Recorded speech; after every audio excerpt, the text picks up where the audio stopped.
Dan, have you ever heard of a sub shop kind of restaurant called Mr. Hero?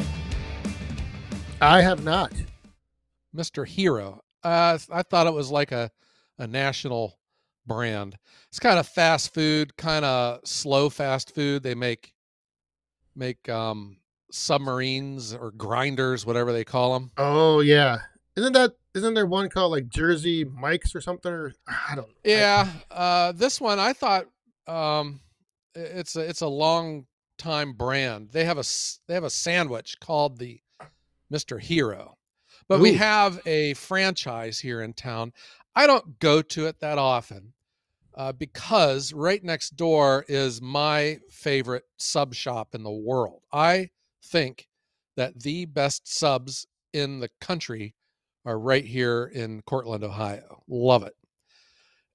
There's only one thing though, is that they only take cash. They don't take credit cards. Oh. Yeah. Yep. Love their food. Anyhow, I stopped in there today to get me a sub.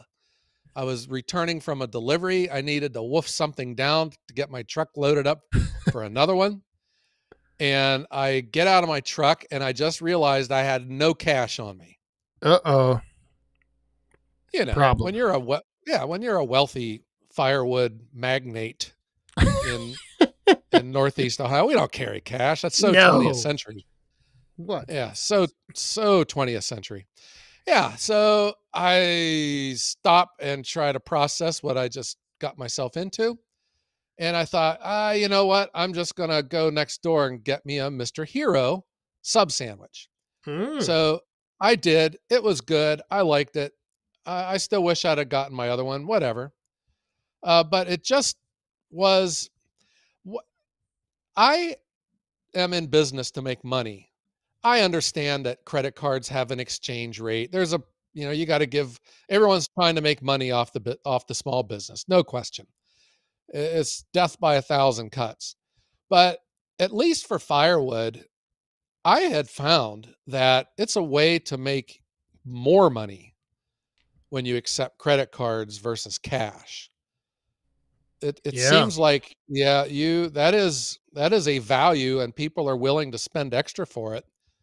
And it's not like I have two different prices for cash and credit customers. The price is the price, but my prices are high. And one of the other things that allow me to do it is I take credit cards.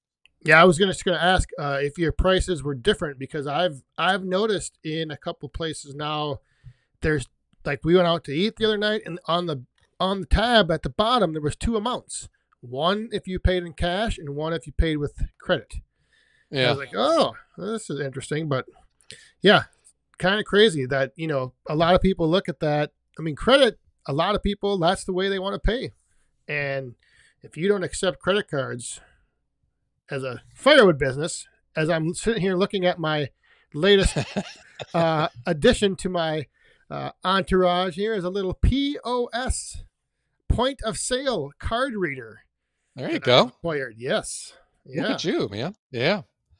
Yeah. I have a reputable credit card program that I use, and they give you the free swipey thing, but they take a percentage of every transaction and like 20 cents per transaction. I don't know. It's just, they have it set up to make it sound like it's a great deal when they're really just taking a percentage of your hard-earned labor.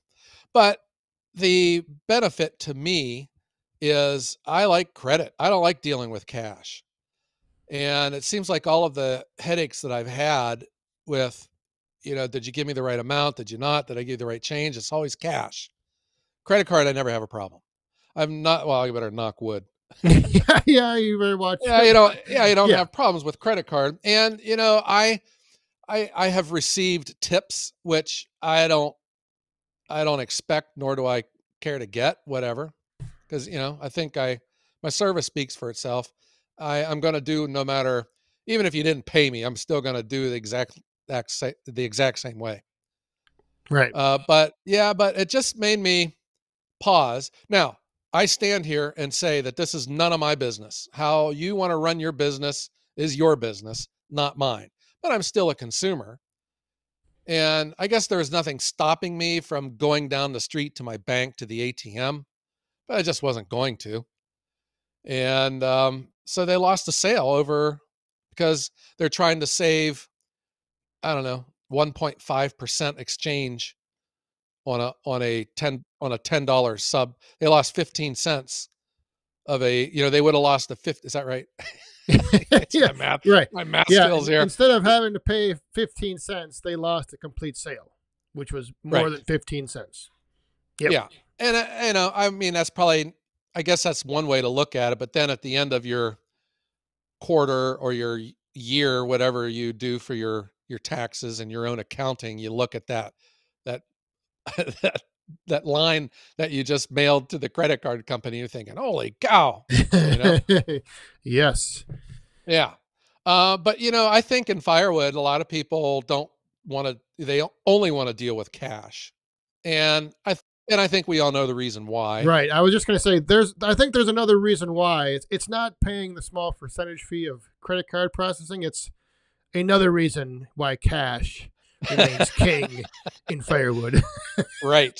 Yeah. And I don't blame anyone for doing that either. That was my personal choice. When I felt like I am all in, I said, I am all in. I'm treating this is a business. This isn't just some side hustle anymore. I'm not a pretender. I'm not a poser. I'm not a wannabe, and I'm not a, God forbid, a hobbyist. Oh, I was wondering if that was coming. Yeah. Thank you very much. Yeah, I'm all in, man. And I found that credit cards is I'm thinking of what can I do to increase my price per cord? And everything that I could think of I've done, and the one is taking credit cards. And absolutely. Yes.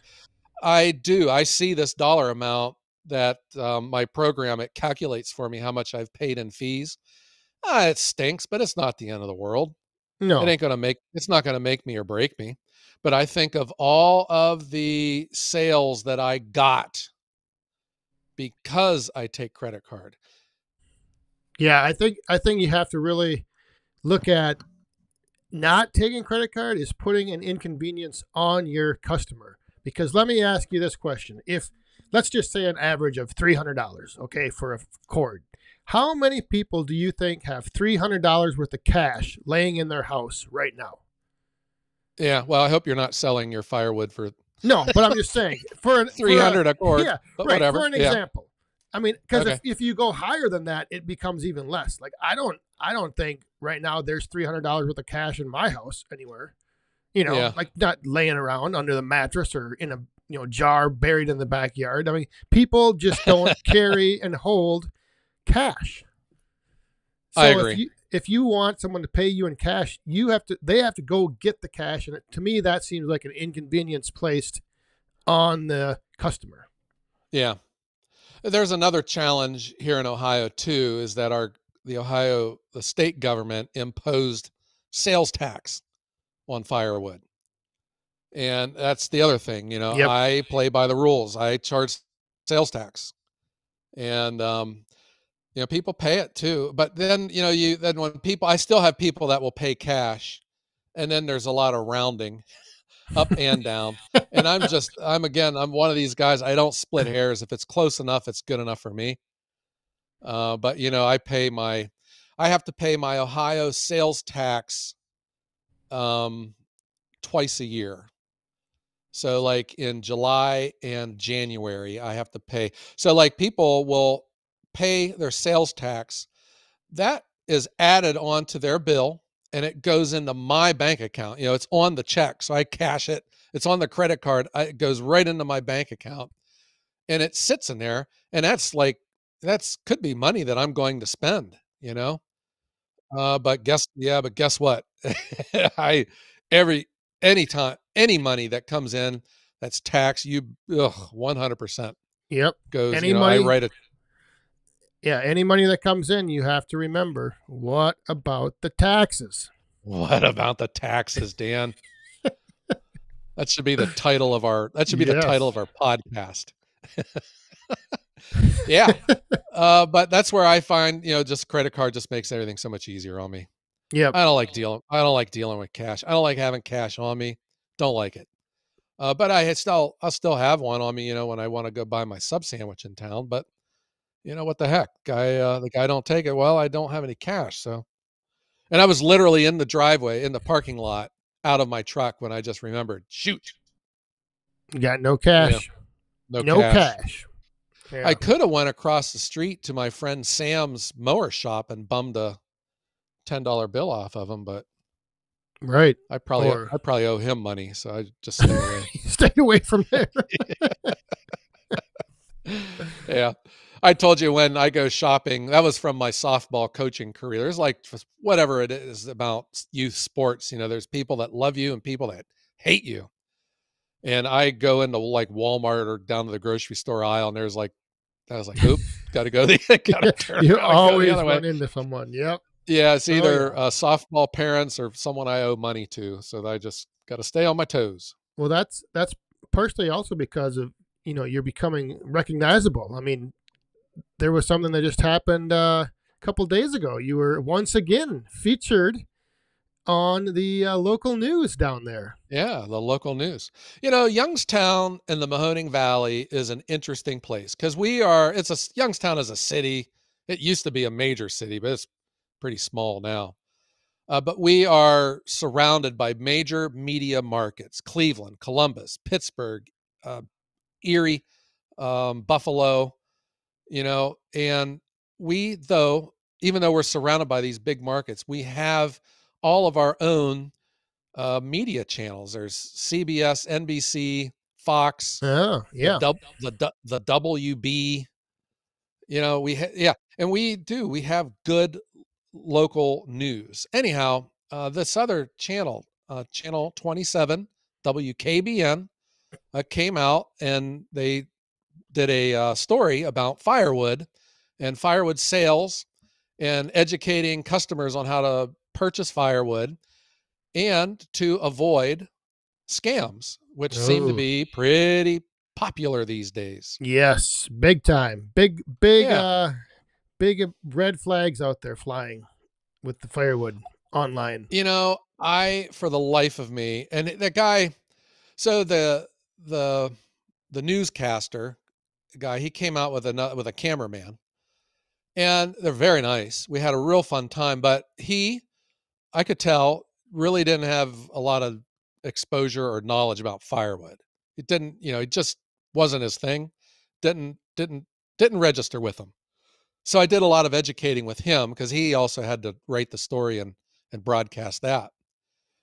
And but he was shocked to hear about how people are getting ripped off through these Facebook ads, through Craigslist, these fictitious companies, with these Venmo paths or links, whatever they're called.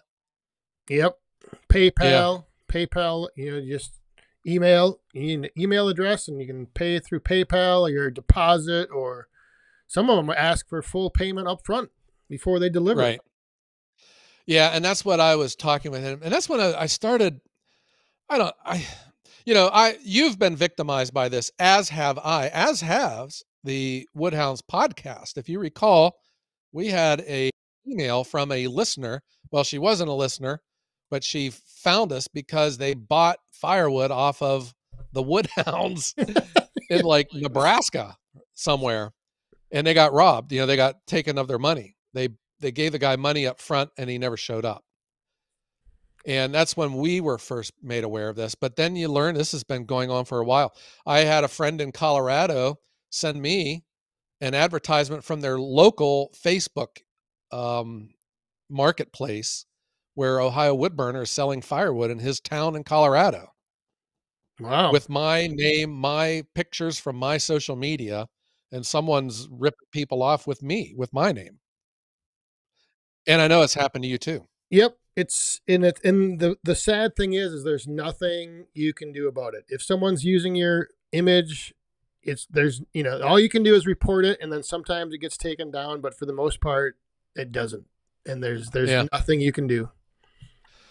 I tried to follow you on Instagram, and there's like 10 Back 40 Firewood channels on Instagram. Yeah, everywhere. Yeah, and some of them they were just, this one was just terrible. It was like just totally made no sense, but then that one turned out to be Well, your that was, actual yeah, that was instinct. my real that was my real one. I'm just teasing. Yeah. Yeah, no. That was your actual one. Yeah. Yeah. Yeah, there is so when I was talking with this newscaster, he was asking me, how is this happening? And when I was telling him, it just started dawning on me that really the scam is just preposterous when you think of it. This person, the scammer, is claiming to be local from the customer's hometown, and they can't bring their wood until next week or next month. They're so busy. But if you pay me up front, I will come today. It just it just makes no sense, because people that sell firewood usually run out. They have a limited supply. So they're going to have wood to sell to you or not. And the wood that they have, if they don't bring it to you, they're going to take it to someone else and still get paid for it. Yep. You know? So it just screams fraud, but yet enough people are falling for it. And the one big thing that I think you need to look for is like secure checkouts online, like a secure payment method, not this emailing through PayPal or Venmo, and so that's the one big thing. But Joe, have we just talked ourselves into a circle by saying we shouldn't take cash, we should have credit card processing available to sell firewood, but now we're not taking orders with credit cards? No, I think you got that all wrong. Yeah. So when I get a customer, and like I had a lady just now, she just moved up here to Youngstown from Nashville. We had a nice time because I used to hang out around Nashville and Memphis. And she, asked what type of payment. And I says, well, I take everything, but whatever works best for you is good enough for me, but I have to charge sales tax regardless. And she says, okay, I have sent a link to people, and they have paid it before I ever showed up. But it seems like when you talk to someone who's local and you just know that they're local, and at least with me, I have a verifiable business. I'm a presence in the Mahoning Valley. But I don't send the link until I'm on the way or after I get there, or people will have the credit card in the driveway. But I do. People pay me before I ever show up. But I'm here to tell you, I've said this before. I would walk to their house to give them their money back if there was a problem, if that's the case. But I don't know. That's just the way I am with other people's money. But then obviously these scammers have very limited interests, and it's limited to themselves, huh? But are most of your transactions and interactions with your customers start with a phone call, like, or do you do just strictly online messaging as well? Because I think that's another part that comes into play here. Is if you're just messaging through like a messenger app, it's different than Yeah. actually talking to somebody on the phone. Like you said, kind of being able to process and figure out, like, oh, this is an actual real person. Yeah. Well, probably 70% are restaurants, and they'll text me. We just have it set up. Of my residential customers, I would say probably 90% are through the phone. They will call, and I eventually return their message. I was like, well, I told the lady, I literally have like 17 messages in my queue right now that I have to return still. And she called me twice. So I, bumped her to the top. But I get requests through my website. I have one of those contact us fields, and it comes to me like that. And I have had a few that come through Facebook Instant Messenger.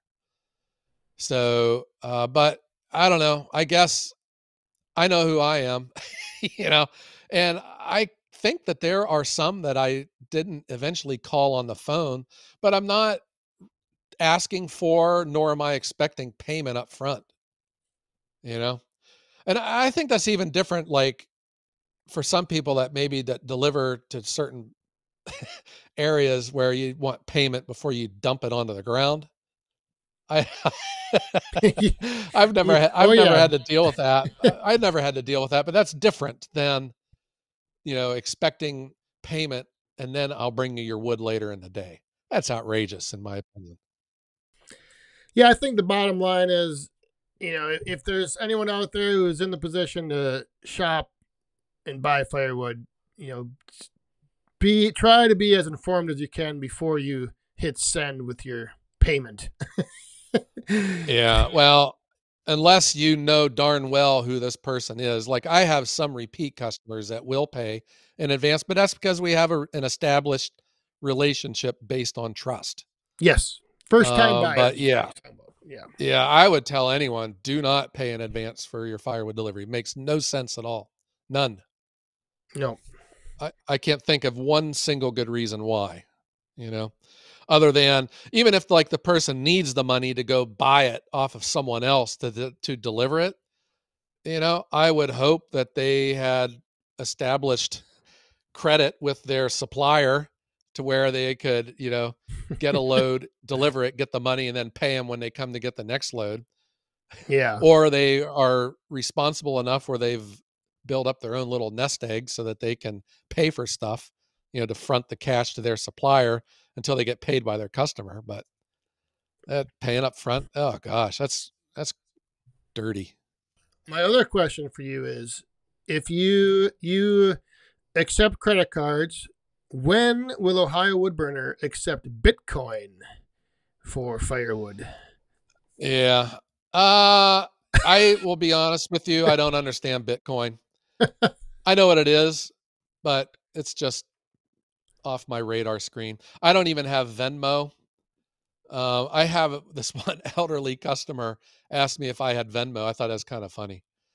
And, because he knew what it was, but I don't, Yeah. Yeah. and I didn't have it. Yeah. And I don't have like Apple Pay or, um, I think I could take an ACH like that. I do have that set up with some of my revolving accounts, with my restaurants. I never see a check. They take the invoice and then it gets deposited directly into my business account. Yeah, yeah, it is. That was another funny thing too. Like I have about once a week or every 2 weeks, I'll have a big pile of checks that I got to take to the bank in cash. And, every now and then the teller will say, you should get online banking. And I say, you should just cash these checks because I'm keeping you in a job. Gosh. I will admit that when the very few times that I've ever gotten checks, it was very convenient for me to just use my phone and take a picture of the check to deposit it. I will say Yeah. I did enjoy that transaction because I don't want to drive. I don't want to put miles and hours on my vehicle driving. Oh my gosh. You're just wearing your truck out. I know. You're just putting hours on your truck. Oh. Yeah, I drive by my bank every day. I don't mind it. It is right next to the post office so I can check my PO box. And it's right next to the auto parts store where I can spend another $1,000 on parts for my truck. The daily routine of Ohio Woodburn. Yeah, and it's across the street from a dollar store where I can go get my gummy bears. Put deposit money in the bank and then just go spend it right at the same time. Money in, money out. That's Yeah, the money's gone, man. Yeah. I've been spending a lot of it too. It's just the way the timber market in our region has gone. My yard is flooded with logs right now. I Ooh. just bought my 10th triaxle load of logs. Holy crap. Yeah, we're putting logs in places I never even thought of before. But I'm getting everything I can because I know how, the cyclical nature of the timber industry, like in the late winter, early spring, there's no logs coming out. And if they are, they're covered in mud. Yeah. Yeah, so I'm getting everything I can. But then Nice. that did you remember these days are running together, Dan? Was it last episode we discussed how some hold firewood in low regard, or it's held in, it's a low esteemed commodity. It's been so far beneath us that we shouldn't even touch it because we might lose money. That's right. That No type of respect. mentality. There's no respect. Yeah. So here's another one for you. Yeah, and then we were talking about like putting needless hours on your tractor. Like mowing grass is great for the tractor, but making money selling firewood is not. Go figure. here's a here's another one for you. Okay. Let's say that I sell widgets. Okay. Okay. Yep.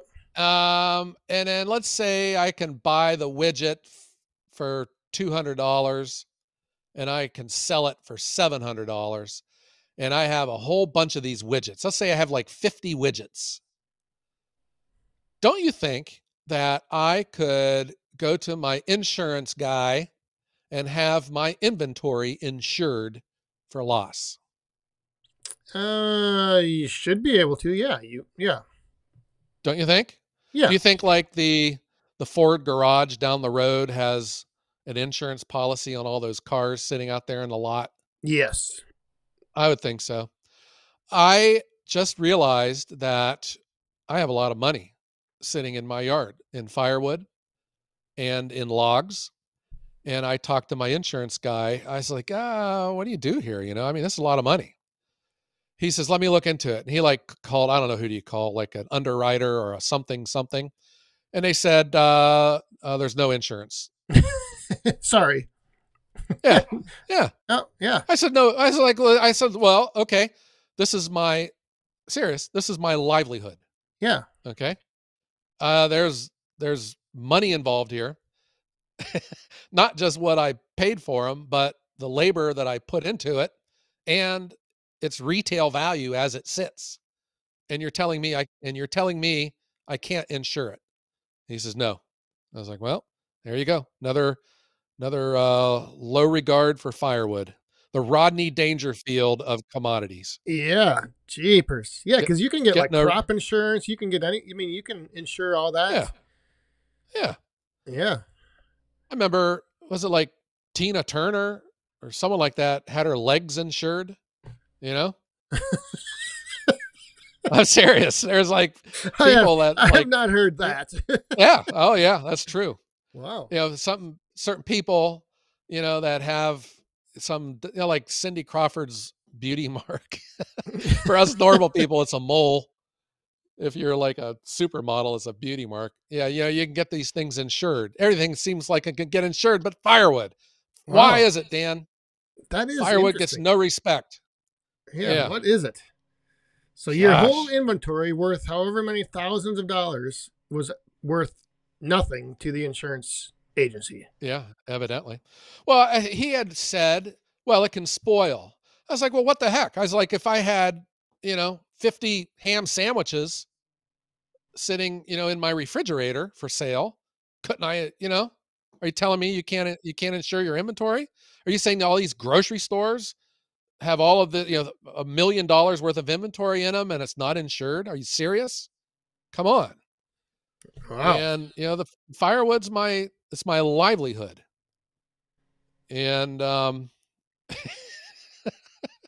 it's not it's not insurable. Come on, man. Jeez. So, yeah. Welcome to my life. Well, I don't know what to tell you there. Yeah, me neither. Yeah. Yeah. Just keep all open flames away from it. My firewood, it's so dry and so ready to burn. If you just look at it wrong, it could spontaneously combust. but not the stuff in Oakland. That stuff. Yeah, if my firewood catches on fire, I'll throw my oak at it and it'll put it out. Dump a bucket of oak on top of that fire. Yeah, that's why the fire departments would show up wearing their respirators or gas masks, because it was the fire was over by the stacked oak. All right, Dan. Well, what do you say we strike up the band and let's get busy doing something else other than podcasting? That sounds like a heck of a plan. So thanks, everyone, for tuning in to the #1 firewood podcast in the world, the Wood Hounds. And if you would please consider giving us a 5-star review on the streaming service that you use, and also on our website, thewoodhounds.com. There you go. And Dan, how could someone send us an email if they would like to discuss some of the issues we discussed today? thewoodhounds@gmail.com. And Dan, let's just tell everyone out there to take money, credit, cash, etc. Yes. There you go. And be safe and have a great day.